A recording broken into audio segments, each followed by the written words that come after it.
ഡോക്ടറാണല്ലേ? Doctor അല്ലാണ്ട് പിന്നെ ഇങ്ങനെ ഒരു സാധനം കഴുത്തിട്ട് നടക്കണോ? അത് നോക്കണ്ട.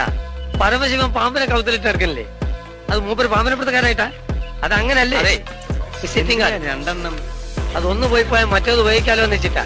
അപ്പൊ രണ്ടും കൂടി പോയാലോ? ഇതൊന്നും കൂടി ഉണ്ട്, മൂന്നും ഇങ്ങനെ ആയിക്കോട്ടെ. വല്ല കാര്യമുണ്ടോ? എന്തിനാണ് ഇങ്ങനെ ഇല്ലാന്ന് നടക്കണേ? അപ്പൊ പിന്നെ നാളെ തന്നെ ജോലിയിൽ പ്രവേശിച്ചോളൂ. നാളെ പറ്റില്ല, എനിക്ക് റെസ്റ്റ് എടുക്കണം.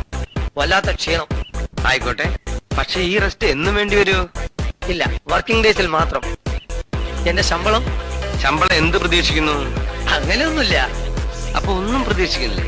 അതെ, അത് എടുക്കുന്ന സാധനത്തിന്റെ വെയിറ്റും എന്റെ അധ്വാനം അനുസരിച്ചാണ് ഇതിലെ കൂലി. ലിവർപൂളിന് പോവാതെ ഇങ്ങനെ വല്ല വൃത്തികെട്ട പണി പഠിച്ചിരുന്നെങ്കിൽ രക്ഷപ്പെട്ടു പോയേനെ.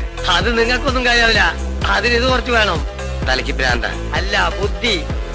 എന്റെ ഭക്ഷണവും താമസമൊക്കെ ഏർപ്പാടുണ്ടല്ലോ. താമസം ഇവിടെ ആവാം, പിന്നെ